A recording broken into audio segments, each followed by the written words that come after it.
I only know one other court reporter who has a handwritten sketch from a trial where they appeared in the sketch. And in my days, there was a sketch artist in a courtroom that I was in one time, and I was included in one of the sketches, and I tried very, very hard to get a copy of it and was never successful in doing it. And I've always kind of been envious of those that have been able to be included in a sketch like that. So that's a beautiful sketch, and it looks like Paul, and so that's really kind of a real prize to have something like that. So we probably should give it back to Paul when the day is over today? No doubt. Not go for auction? I got another one.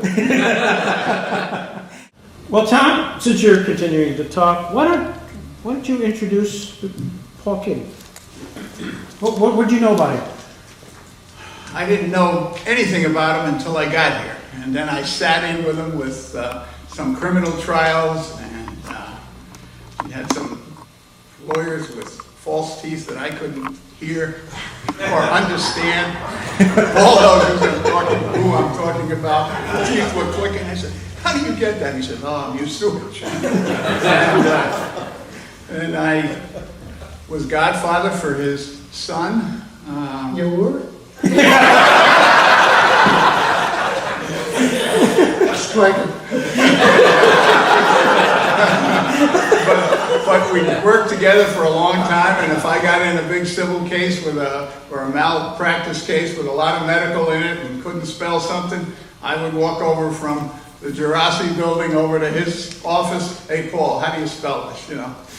And he had all the mice running around his office because he was into this herbs and spices and all that stuff before anybody else was. Be careful. Yeah. Unbelievable. So I've known him a long time, unfortunately. Paul, what drew you to becoming a court reporter?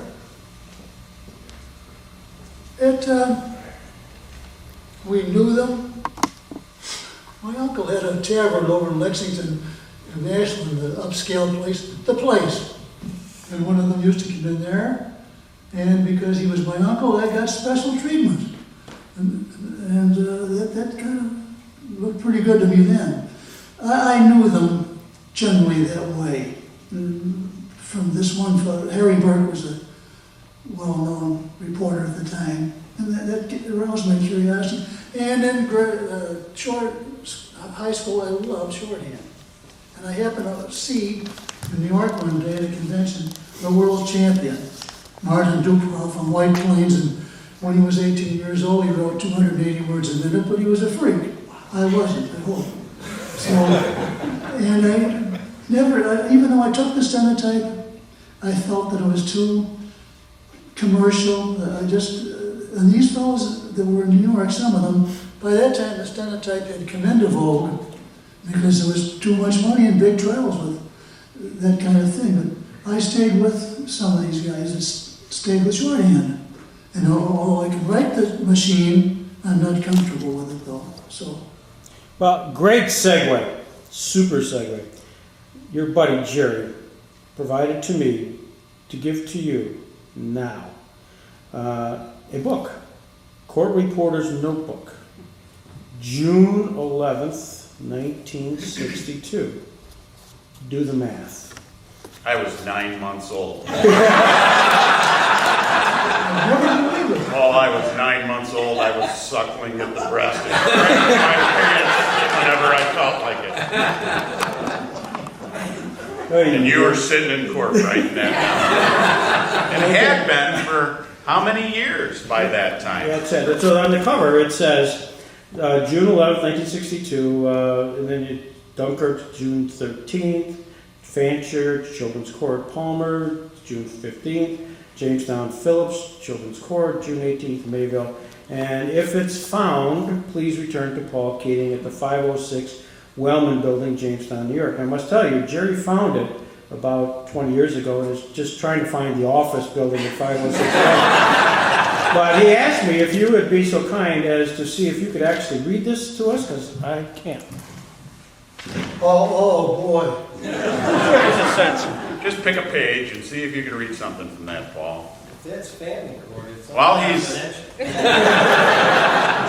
While he's looking through that book, I want you to know that in the state of New York, we have 2 retention periods. One for civil and family court matters. And the retention period for court reporters' notes is 5 years.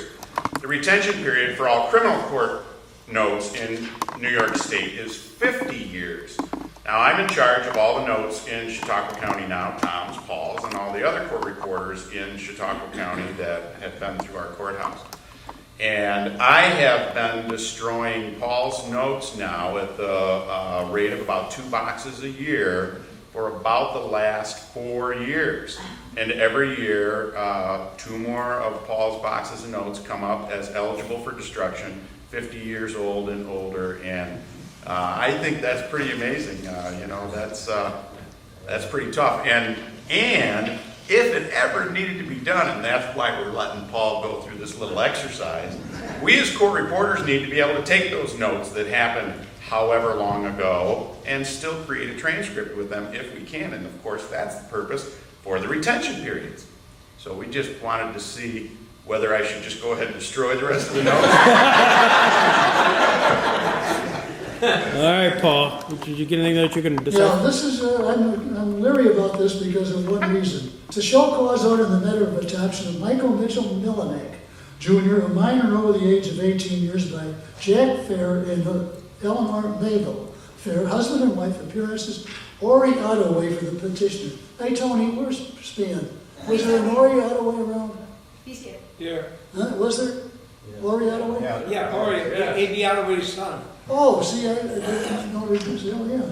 Eleanor, huh, did you hear it? Eleanor Mabel Fair appears in person in court. The affidavit of service by so-and-so of Kelsey shows on Michael Mitchell Melnick, June 5th, 1962, Erie, Pennsylvania. We have noticed that Samuel Price appears for Michael Mitchell Melnick.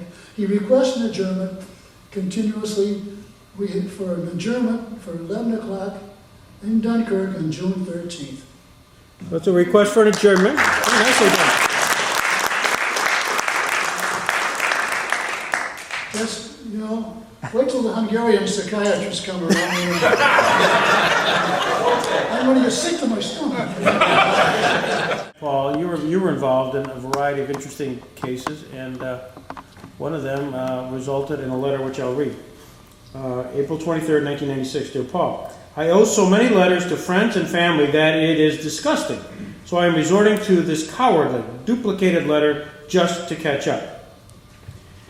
Nothing is in writing from either John T. Ward, Neil Robinson, or then Judge Lee Town Adams, but the nature of the parole board's approach to me makes it transparent that the Mayville Mafia is behind their refusal to release me. They used my killing of the vicious dog about 1976 as a pretense of proof I am unfit for release.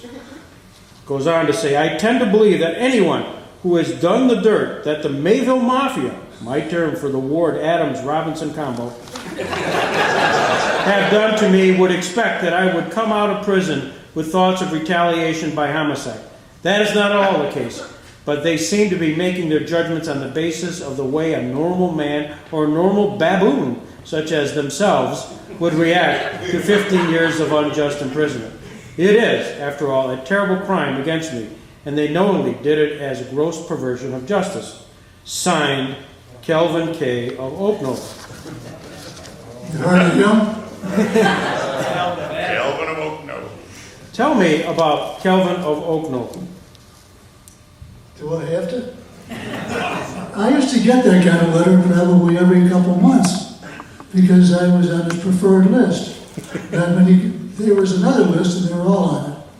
And I was going to keep myself isolated if I could, but I was trying to, the law requires you to send a transcript for the sentencing minutes, so I didn't want to get in the bag. It was the only reason when he first, I'm trying to figure out, I think I can start by, I have a real good friend who's a court reporter in Buffalo. And we were kids together, and the phone rang one night, and Calvin was in. He says, hey, your buddy's here. I said, what? He said, Calvin of Oakno. He said, what do you mean? He said, well, he was driving down Main Street the other day and gets into a fender bender in Genesee Street, someplace like that. Maybe it might have been a taxi cab too. But anyway, they get him into city court before a very fine gentleman, old Clifford Chiffman, a 91. He says, now, Mr. Oakno, I gotta give you your rights here. He says, I know you do. He says, but I don't need them. And he said, well, just take it easy. No, you take it easy. I said, well, now be careful. No, you be careful. And this is Calvin. So the first thing you know, there's a Bible there. Picks up the Bible, hits him on the head. Well, Calvin was 30 days late to come back to Mayville. That was the beginning of Calvin. So he was a volatile character. And I know when I asked about him. And I think one of the reasons I'm a little careful, if I'm quoting him from, I know somebody said it, but what court was it? Was it grand jury? Was it family court? And do I want to get in the bed with a guy like that? But I was willing to take a chance and tell general stories about him too. But I don't think that there's not a court that I've been with him. He got down there with some dog down in Frewsburg, and he got a little trouble there. And the state trooper on the right-hand side lights up a cigarette. Well, if you lit a cigarette, he'd knock your head off. And that's his problem. On the opening of hunting season, the guy that ran the Friendly Grill over here, Doug O'Kelly, he was a hunter too, and he came along, and the two of them would meet on that side road over there, and wow, Calvin won. And that was the start of playing in the big leagues for him. And it was a tough thing. And from that time on, it was nothing but trouble. You name it, he was in it. And I know one time, I often said God gives all of us a little bit of talent, and even Calvin. No, that's not quite the way it was. But I went down to my daughter's house in the Catskills one day and knocked on the door, and my 9-year-old grandson came flying up with a little sign, "Run, Bucky, run." So he wanted to know about Calvin, because Calvin had become a cult hero down there. And there were so many things about the guy that, he had this theory. John Goodell somehow met him and gave the thing to Judge Adams about his tenants. And it turned out to be that Adams looks him over, and one of them is 10 months is the real year, not 12. And he had a few ideas like that. You don't have children in the regular way that way. You do it Calvin's way. And he and his wife married, and incidentally, he wrote the marriage ceremony, and she signed it, so to make it legal. And what you do is, they decided Aldous Huxley should be the father of his kids. So they read a letter to Aldous Huxley over in his mansion over in England someplace, and he writes a letter back, and he says, "Dear Calvin, I'm very flattered by your letter," and he says, "I've considered it, but," he says, "I'm 86 years of age, and I don't think I better continue with this." That was another winner for him. I'd like to go on with the guy, but it's just I'll leave it like that for temporarily until I can construct it better. Okay. Question. What's that? Yeah. Did you take the trial where Calvin decided that he was a church, so he didn't have to pay any taxes, and that was a trial before Judge Adams? No, but I'm aware of that. I don't know who took that thing, but He also, didn't he declare clergyman discounts? Because he was the god of Oakdale. It was his own planet. And Judge Adams thought he had a better system than we did. How do I get another job, you know, at this stage of the game? No, I know what you're talking about, though. That was I shouldn't say this because I can't prove it, but I understand he had the first computer job in Warren State Hospital in 1959. He was a genius, no question about that, but he couldn't tie his shoes. So he's standing, opening the door, and this guy comes out, he's got a cigar, and Calvin says, "Put that cigar out." "Well, who the hell are you?" Well, by the time it was all over, they rolled down the stairs and out the front door, and Calvin never came back. And neither did the computer. That's the way it was. I don't know, it's just too wild to actually believe it, but those are the things you hear about the guy. So, famous Dr. Judith Lahote, the medical examiner from Buffalo and Budapest, Hungary. And the state sometimes sends these guys over to go on to cover competency hearings. If you haven't heard them with Hungarian accents, you're in for it. Or once in a while, you do get good though. I mean, you get used to it, but it takes you a little while to do it. And this day was the Hella trial, and she was a very important part of the trial, and she was answering in a flamboyant manner, "Each was authorizing." And I looked like this, and she said, "Eat was authorizing." Then I figured out what it meant. If one more, and I think I would have got it. But that was the toughest I ever had that way. What did it mean? How do I know? It's like Dr. Suarez, the psychiatrist from Argentina. Something was zigzag. And I was thinking maybe I was writing six-pack. So I asked Bruce Carpenter, zigzag. No problem. You get it. He was either as a prosecutor, defense counsel, you knew it was going to be Oh, very... I was afraid you meant personally, that I didn't like personally. No. I knew you liked everybody personally. Yeah, I really did. I did a lot. John. That's a given. Oh, no, John Goodell was okay. I mean, it was hard to understand, but he tried to help you, though. I mean, he did one time, it was a murder trial.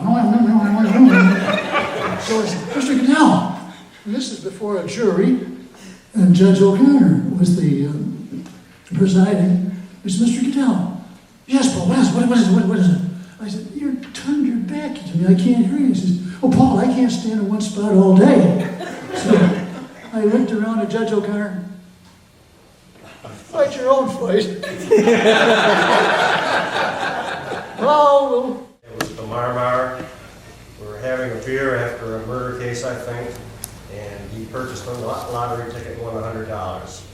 I wasn't there really, but I heard all about it. Okay, I thought it was you. He wasn't the same guy for a long time. Did he buy a beer? No, Are you kidding? the story was, I thought it was you. The story was he didn't want to pay the income tax on it, so he sold the ticket to you for $85. No, he sold it. I think he sold it to Tony Caprino. Oh, maybe that's it. Maybe he sold it to Tony. He didn't want to pay the tax on it, so he sold it. You're right, it really did happen. I heard it. Judge Ward, you've got a question or two, I know. I can just see it. I'd love to ask Paul which attorney was the best at pushing Judge Adams' buttons. Because we all know there were some who would do that purposely and knew how to do it. And I don't mean it I think just about all of them. at one time or If he another. wanted to do it, Might have been Ed Fagan. oh, by far, he gets first prize. Yeah, for many reasons. And he's a very capable lawyer, too, and he knew how to do it. I think so. Bruce Carpenter also was a close second. He even even annoyed Judge Ricotta, who was the easiest going guy in the world. He even annoyed Paul Keating, was the only one he did. Paul, by the way, how old are you, Paul? I haven't figured it out yet. Judy, how old is he? 89. 89? Wow, Oh, that's he's amazing. gonna kill. It was 3 miles from Hartford, and they had a case that was unreal. It's going to be, well, how do I start? These 2 guys were professional house burglars, and they saw this guy's car, white Cadillac, at a supermarket, and he's an endocrinologist. His wife is supervisor of nurses. They've got 2 kids, 11 and 13, and they said, hey, this is a good shot. So they went down and followed the car and got to where their house was and saw 2 lights on, and they figured, well, that's a ruse, there's nobody there. Well, it so happens that the 2 girls were upstairs reading Harry Potter. They broke into the house. First of all, they thought they killed the doctor, but they didn't. They did kill the mother. They raped both girls for several hours, and then lit the house on fire while they were in there. The cops were outside. They thought that there was nobody in the house. There was a big argument about that. So they were both sentenced to the chair. The first guy, he was a Russian kid, that's one of these adoptee kids, and he had a personality problem. So the other guy was a professional house burglar, and they both got the death penalty. But since then, Connecticut is not a hotbed for death penalty, to say the least. They took the death penalty off. Now they said that afterwards they will keep the death penalty on for those 2 only. And you can imagine the kind of legal battles that are going to be coming up in Connecticut. You and I will both die of old age by the time that thing gets settled. A couple of things about the Reed case that you alluded to earlier. The case went to the Court of Appeals. It has to automatically. And it was a 5-2 decision affirming the conviction. So then my dad and Bud Wright went to see. Oh my God, Bud Wright, this is Nice to see you again. Governor Harriman, to see if Governor Harriman would, I forget what it's called, commute the sentence. And Governor Harriman denied that, and he was executed. And it was the last execution in Chautauqua County. And my dad went on a 2-month drunk after that. The night that he was to be executed, Bud Wright and Bill were at their home. Their parents were away. So Carol decided that they shouldn't be alone. Bud shouldn't be alone that night. So we invited him for dinner and many martinis, and I thought he'd forgotten. It got close to midnight. He was going 59, 58, 57. It really was a very tremendous impact on Bud.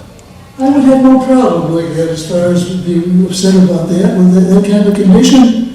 You know, if they needed somebody to pull the switch, I'd have done it for them. Yes, sir. In that case, yes. Last word. Greg, could I have just one more Sure, thing sure. about Paul? When I was trying cases as a prosecutor, Paul was a great sounding board. Believe me, he had a great sense of how a trial was going. And during breaks, oftentimes, I would go up to Paul and he would give me some advice. He might say, you better concentrate on juror number 7. I think you're losing. You're losing. Or, he always, but the best thing I love to hear Paul say is after I rested the case, we take a break, and I said, Paul, how did I do? He said, they better warm up the cars for Annika.